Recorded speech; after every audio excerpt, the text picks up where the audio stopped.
संस्थापनार्थाय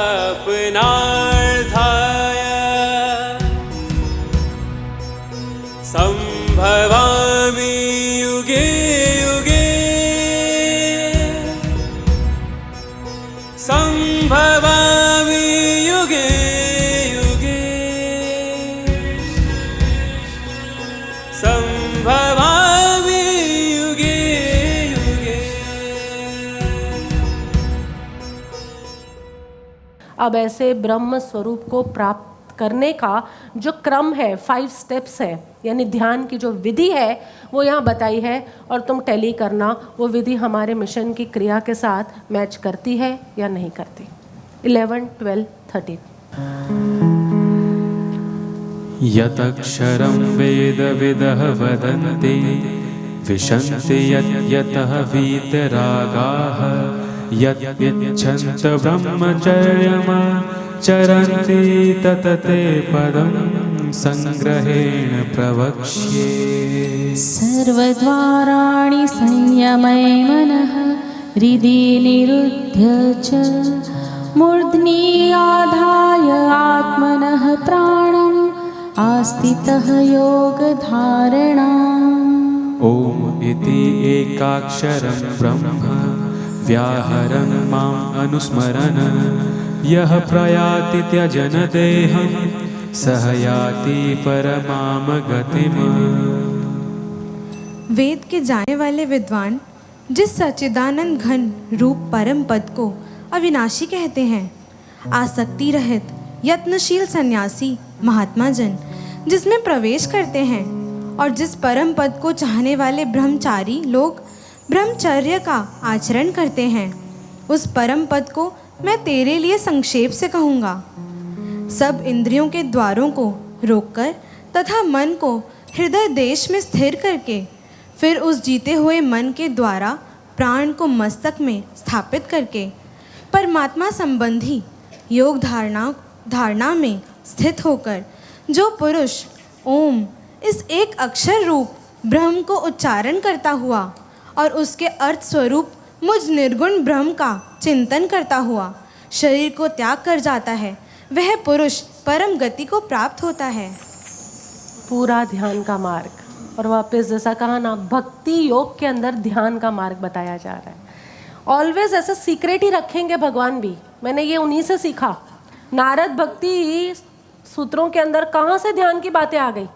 किसी को अभी भी स्वराज क्रिया लेनी हो ना, तो हम कहते हैं नारद भक्ति सूत्र देखो, बोले करना है ध्यान, और आप हमें कहते हो भक्ति सूत्र देखो। लेकिन तुम्हें भी मालूम है नारद भक्ति के अंदर ही हमने ध्यान के कितने सूत्र छुपा के नहीं, उघाड़ के तुम लोगों से शेयर किए हैं।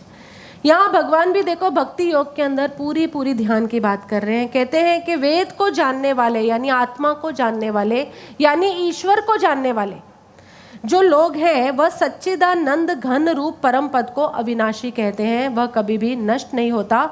उस स्वरूप तक पहुंचने के 2 ढंग बताते हैं। ये श्लोक के अंदर 2 ढंग बताए हैं। पहला कहा वीतरागः यतयः यत विशन्ति, यानी आसक्ति रहित यत्नशील सन्यासी महात्मा जन जिसमें प्रवेश करते हैं, यानी तुम अपनी आसक्तियों का त्याग करते करते। यही कर्म योग ने सिखाया था हमें। जिसने कर्म योग को जिया है ना, ध्यान से सुनना, जिसने कर्म योग को जिया है, सुना है नहीं कहा मैंने, जिसने कर्म योग के वो 4 सिद्धांतों को जिया है वही भक्ति योग से रोमांचित होगा। जिसने वो जिया ही नहीं ना, उसे भक्ति योग ना बड़ी फेंक रहे ऐसा लगेगा, लंबी फेंकी जा रही है, कुछ ज़्यादा ही अबव नॉर्मल इंटेलिजेंस की बातें चल रही है ऐसा लगेगा। लेकिन जो कर्मयोग को जिया है उसे आश्चर्य होगा, वाव, उसे वाव की फीलिंग आएगी। संदेहात्मक नहीं होगा वो, लेकिन वो निश्चयात्मक रूप से आश्चर्य से भरेगा कि वाह क्या स्वरूप है मेरा। तो पहला तो कैसा इंसान पहुंचता है, जो मन बुद्धि को आसक्ति रहित करता है। और आसक्ति रहित कैसे करेगा, जब वो जानेगा कि जो कुछ भी हो रहा है ब्रह्म में ही हो रहा है। Isn't it? हमने ये जो स्वरूप देखा उस समय पता चला जो कुछ भी हो रहा है सब कुछ ब्रह्म में हो रहा है। मैं किसकी अटैचमेंट करूं, किससे डिटैच करूं, क्योंकि सब कुछ यहाँ ब्रह्म ही तो है और कुछ है ही नहीं। अपनी आसक्ति, अपने अटैचमेंट्स, अपनी एक्सपेक्टेशंस को गिराता है, क्योंकि जो कुछ भी हो रहा है सब कुछ ईश्वर की जानकारी में है और सब कुछ वही धारण किए हुए बैठे हैं। तो सबसे पहला ढंग तो ये है, मन बुद्धि को आसक्ति रहित करो, ये पहला ढंग। और दूसरा ढंग बताया, उस परम पद को चाहने वाले ब्रह्मचारी लोग ब्रह्मचर्य का आचरण करते हैं। यहाँ ब्रह्मचर्य शब्द का प्रयोग काम वासना के पार जाने की अपेक्षा से कहा है, इसे थोड़ा समझ लो। यहाँ पे वैसे ब्रह्मचर्य हम हमेशा ब्रह्म में रमने वाले को कहते हैं, लेकिन यहाँ क्या कहा है, शरीर की अग्नि का इस्तेमाल करने को कहा है। Because God is light. Light हमारे अंदर वो लाइट किसी फॉर्म में है कि नहीं है? अग्नि के फॉर्म में। पृथ्वी, जल, अग्नि, वायु, आकाश में हम में वो light, God is light, LIGHT, और प्रकाश, हम में वह प्रकाश किसी फॉर्म में है? कौन से फॉर्म में है? अग्नि। 4 प्रकार की अग्नि मनुष्य में, आज मैं 2 की ही बात करूंगी। सबसे नीचे है जठराग्नि, पेट की अग्नि। पेट कहने का तात्पर्य है वो मणिपुर, स्वाधिष्ठान और मूलाधार, उन 3 के। मैडम है ला, मणिपुर, स्वाधिष्ठान, मूलाधार। जठर अग्नि का जो एरिया है, इलाका होता है, वो ये है जठर अग्नि, यानी तुम्हारे बेली एंड ग्रॉइन, पेट वगैरह के इस भाग से जो अग्नि आती है नीचे तक के शरीर में। तुम्हारे भीतर के फायर एलिमेंट की बात हो रही है, because God is fire, God is light. उस लाइट तक पहुंचने के लिए तुम्हारे भीतर भी एक लाइट है, उस लाइट को कैसे कंट्रोल करना है ये उसकी बात कर रहे हैं, और वो ब्रह्मचर्य से कैसे कंट्रोल होती है। जब व्यक्ति जो साधना में जाते हैं वो खाना कम कर देते हैं, खाना भोजन कम कर देंगे, तो होता क्या है, जठर अग्नि भोजन के समय में ना, जठर अग्नि अपने आप जागृत होना शुरू कर देती है। तुमने फील किया होगा स्टमक के अंदर कुछ होना शुरू हो जाता है। थोड़ा समय जाए, कोई ऐसा संयोग है कि आप नहीं ही खा पा रहे, थोड़ा समय चला जाए तो वो पेट के अंदर जो डिमांड थी, एक स्टारवेशन की, भूख की, वो अचानक कम हो जाती है कि नहीं? महसूस किया है? तो जब समय होता है खाने का, तो जठर अग्नि तुम्हारे भीतर प्रज्वलित होती है, भड़कती है, एक लेवल तक खूब भड़कती है कि पेट के अंदर क्रैम्प्स आने शुरू हो जाते हैं। लेकिन यदि तुम उस टाइम को क्रॉस कर गए, जैसा हमने अनशन में किया था ना, अनशन के प्रयोगों में, यदि तुम क्रॉस कर गए तो क्या होता है, तुम्हारी जठर अग्नि शांत हो गई। जठर अग्नि शांत हुई, उसका मतलब ये हुआ, दिस फायर, जठर यानी बेली का जो फायर है, वो तुम्हारा जैसे ही शांत हुआ तो उसके नीचे के 3 चक्र की जो अग्नि है वो भी अपने आप शांत हो जाती है, क्योंकि उसका इलाका है पूरा। यदि तुमने भोजन आदि करते रहे तो तुम्हारे जो नीचे का मूलाधार है, रूट चक्र, और जहाँ मैथुन आदि की क्रियाएं होती है सेक्रल और रूट के बीच में, तो वहाँ की वो अग्नि हमेशा प्रज्वलित रहेगी। भले ही तुम भोगो कि ना भोगो, लेकिन अग्नि तुम्हारी प्रज्वलित रहेगी, और वो अग्नि किसी भी रूप में बाहर निकल सकती है, किसी भी रूप में। वो कषाय के रूप में बाहर निकल सकती है, वो किसी और आर्टिफिशियल ढंग से भी बाहर निकल सकती है। लेकिन यदि तुमने खाना बंद किया, द बेस्ट वे, खाना बंद किया, तो क्या होगा, खाना बंद करते ही इस इलाके की सारी अग्नि शांत होगी। तुम इसे उल्टा करने जाओ, तुम ब्रह्मचर्य का नियम ले लो, ब्रह्मचर्य का नियम ले लो कि यानी तुम्हें काम भोग आदि में नहीं जाना, और तुम्हें ये लगे कि ये पूरा इलाका इसका है, पूरा इलाका उसी का है ना, तो तुमने वहां से शुरू किया, तुम कहोगे, लेकिन तुम वहां से शुरू करोगे तो ऊर्जा को ऊपर जाने का कोई मार्ग नहीं है अभी तुम्हारे पास, इसलिए केवल वहीं की ऊर्जा खत्म होगी, ऊपर की ऊर्जा खत्म नहीं होगी। लेकिन यदि तुमने ऊपर मणिपुर चक्र की ऊर्जा को खत्म किया, जठर अग्नि को खत्म किया, तो उसके प्रभाव में नीचे के जो 2 चक्र हैं, यानी कुल मिला के 3 चक्र पर जो फायर एलिमेंट है तुम्हारा, वो खत्म होगा।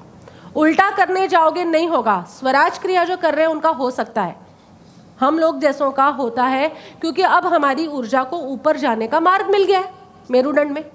लेकिन जिनकी ऊर्जा को ऊपर जाने का मार्ग नहीं मिला, उनकी ऊर्जा क्या होती है, तुम नीचे मूलाधार पर ब्रह्मचर्य का नियम लेकर बैठ जाओ, भोग आदि में नहीं जा रहे, तो केवल उतने ही जगह की जो ऊर्जा है वो कम होगी, लेकिन ऊपर के 2 चक्र में जो फायर है, वो ऊपर के 2 चक्रों में जो फायर एलिमेंट है वो एज इट इज रहेगा, वो कम नहीं होगा।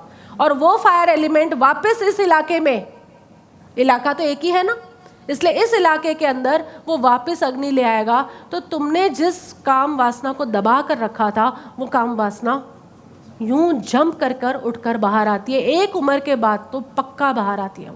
अभी तो हमारा मनोबल स्ट्रांग है ना, इसलिए हम उसको दबा देते हैं उस इच्छा को। लेकिन जब हमारा मनोबल भी शिथिल पड़ जाता है, जब हमारा मनोबल भी थोड़ा वीक हो जाता है, फिर ये काम वासना के संस्कार ऐसे उछलते हैं और मन उन्हें दबा नहीं पाता।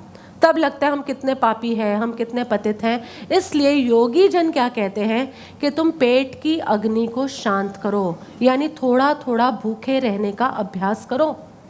तुम जैसे थोड़ा थोड़ा भूखे रहोगे तो भूख का समय होगा तो जठराग्नि उठेगी। लेकिन यदि तुम उस समय को पार कर गए, जैसे ही पार कर गए तो वो तीनों चक्रों की अग्नि तुम्हारी कम होगी।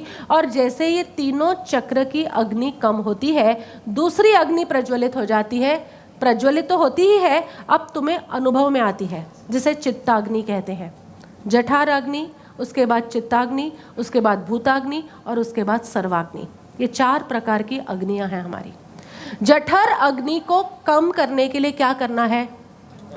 केवल भोजन से थोड़ी पार जाना है। मेरा ये प्रयोग पिछले 6 महीने से चल रहा है। ये पारुल प्रभु हाँ कह रहे हैं, देख रहे हैं। 6 महीने से चल रहा है कि जो भोजन का टाइम है ना, उसको क्रॉस करना है। उस टाइम पर भोजन खाना ही नहीं है, कुछ भी हो जाए। और ऐसा करते करते लंच ही छूट गया। अग्नि सब में एक रूप से प्रज्वलित है, लेकिन होता क्या है, हमारे नीचे के चक्र की अग्नि हमेशा एक्टिवेटेड रहती है। खाना, तुम्हारा खाना, जब जब तुम खाते रहोगे तो fire has to come up, क्योंकि वो फायर ही तुम्हारी डाइजेस्टिव फायर होती है। वो जठर अग्नि क्या है? Digestive fire. वो तुम्हारे डाइजेशन के प्रोसेस में कंटिन्यूअस लगी रहती है। उसके कारण क्या होता है, ऊपर के क्षेत्र की जो अग्नि है उसको हम महसूस नहीं कर पाते, क्योंकि कंटिन्यूअसली नीचे वाली फायर है, इट इज ऑन।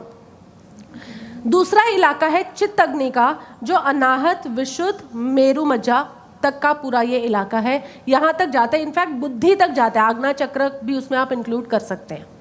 ऊपर के 3 चक्रों में जो अग्नि प्रज्वलित है वो चित्त अग्नि है। अग्नि समझ लो सारी एक जैसी ही फ्लो होती है, ऊपर से आज्ञा से लेकर नीचे तक सेम अग्नि है, लेकिन एक्टिवेटेड हमेशा कौन सी रहती है? नीचे के 3 चक्रों की। जैसे ही तुम खाना कम करोगे, बंद करोगे, थोड़ा उस टाइम को पार करोगे, तो नीचे की अग्नि क्या है? शांत हो जाएगी। और जब नीचे की अग्नि शांत होगी, तभी तुम्हें अनाहत, विशुद्धि, मज्जा और आज्ञा की जो ऊपर की एनर्जी है, वो तुम्हें फायर, चित्त अग्नि जिसे बोलते हैं, महसूस होनी शुरू होगी। इस चित्त अग्नि का काम क्या होता है? जठर अग्नि का काम क्या है? डाइजेशन। तुम्हारी सेक्स की इच्छा, डाइजेशन, तुम्हारी डिज़ायर्स, तुम्हारी परिग्रह आदि, ये सब कुछ जठराग्नि संभालती है। जितना व्यक्ति का परिग्रह का भाव दृढ़ होगा या जितनी जठराग्नि दृढ़ होगी, उतना उसकी परिग्रह करने की कामना, आसक्ति बहुत ज़्यादा होगी।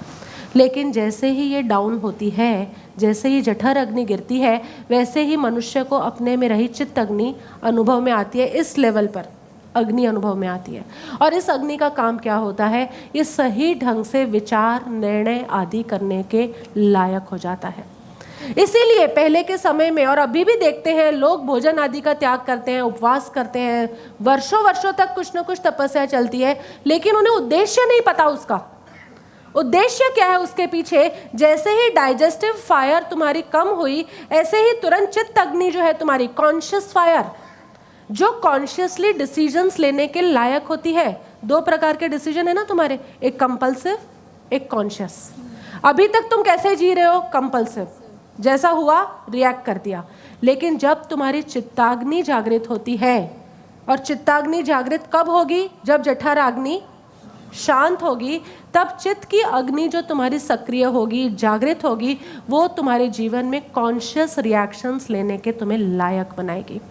जब वो कॉन्शियस रिएक्शंस आते हैं, उसके बाद आगे भूताग्नि आएगी, पंचभूतों के ऊपर मालिकी आ जाती है, और उसके बाद सर्वाग्नि यानी ईश्वर अनुभूति। अभी लास्ट 2 की बात नहीं कर रही, ये फर्स्ट 2 समझ में आ रही है, खाली मैंने लास्ट 2 के नाम छुए हैं। बाकी ब्रह्मचर्य, यहाँ पे आप पढ़ो क्या कह रहे हैं। जिस परम पद को चाहने वाले ब्रह्मचारी लोग ब्रह्मचर्य का आचरण करते हैं। ब्रह्मचर्य में क्या क्या आ गया? भोजन से पार जाना, भूख के समय से पार जाओगे तो इस इलाके की ऊर्जा जाएगी। अगर आप स्वराज क्रिया कर रहे हैं तो आप वहाँ से भी ब्रह्मचर्य सीधा मूलाधार को लॉक करके भी वहाँ से भी अपनी यात्रा कर सकते हैं। उस परम पद को मैं तेरे लिए संक्षेप में कहूँगा। वो लोग कैसे जाते हैं? 2 प्रकार के लोग बता दिए, एक जो अपनी आसक्ति को कम कर रहे हैं और दूसरे जो तपस्या आदि करके या ब्रह्मचर्य आदि का नियम लेकर जो इस मार्ग पर चल रहे हैं। दोनों के लिए ध्यान का मार्ग क्या है? 2 ही टाइप के लोग हैं ना। एक है वो कहते हैं मैं खाना पीना कम नहीं कर सकता, भाई छोड़ो मुझसे ये ब्रह्मचर्य और खाने वाने की बात ही मत करो, तो ठीक है तुम्हारे लिए दिया आसक्ति रहित वाला मार्ग। एक है कहते हैं मैं कुछ और भी करना चाहता हूं, तो उसके लिए दिया ये जठराग्नि और ब्रह्मचर्य वाला मार्ग। अब इन दोनों के लिए तुम्हारा जीवन ऐसा है, लेकिन तुम्हारी ध्यान की पद्धति क्या होनी चाहिए? तुम्हारी ध्यान का मार्ग क्रम क्या होना चाहिए? इन नेक्स्ट 2 श्लोकों में बताया है। पहला, सब इंद्रियों के द्वारों को रोक कर यानी सब इंद्रियों के द्वारों को रोक कर, यानी इसमें एक लाइन, एक वर्ड ऐड कर लो खाली तुम्हारी किताबों में। सब इंद्रियों के द्वारों को ब्रह्म में रोक कर, ब्रह्म यानी उस निराकार स्वरूप का विचार करके उसमें रोक कर ध्यान करोगे ना। ध्यान से पहले ध्यान के लक्ष्य का निर्धारण हो जाना चाहिए। तुम स्वराज क्रिया क्यों कर रहे हो? खाली नित्य क्रम में इसलिए लीना प्रभु के पास आएगी फाइल तो तुम्हें डांटे ना इसलिए कर रहे हो? स्वराज क्रिया क्यों कर रहे हो? शरीर उससे अच्छा रहता है। स्वराज क्रिया क्यों कर रहे हो? मन उससे अच्छा हो जाता है। स्वराज क्रिया क्यों कर रहे हो? क्योंकि सुबह का हमारा एक नित्य क्रम बना है। नो, स्वराज क्रिया तुमने जब भी करनी है तो तुम्हारा लक्ष्य क्या है? ब्रह्म की अनुभूति के लिए। एक ही लक्ष्य आज से, चाहे पीछे कोई भी हो तुम्हारी ये थॉट प्रोसेस, लेकिन अब तुम्हारा ऑब्जेक्टिव, लक्ष्य, एम क्या हो गया? स्वराज क्रिया किस लिए करनी है?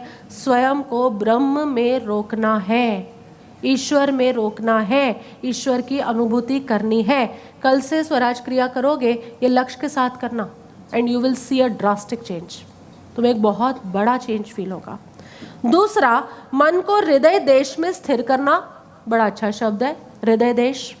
हृदय से लेकर, अनाहत से लेकर, विशुद्धि से लेकर आज्ञा केंद्र तक का जो प्लेस है इसे हृदय देश कहते हैं। चित्ताग्नि जहाँ प्रज्वलित होती है उसे हृदय देश कहते हैं, क्योंकि चित्त की अग्नि ही चैतन्य तक ले जाने वाली होती है। चित्त अग्नि, हार्ट हम किसको कहते हैं? किसी भी चीज़ का कोर, क्रक्स हम कहते हैं ना, he is a heart of problem, यानी उसी के कारण सब कुछ होता है। हम बोलते हैं ना हार्ट, किसी भी चीज़ का हार्ट मतलब उसका कोर, उसका क्रक्स, उसका जो सेंटर है, केंद्र, उसको हम हार्ट कहते हैं।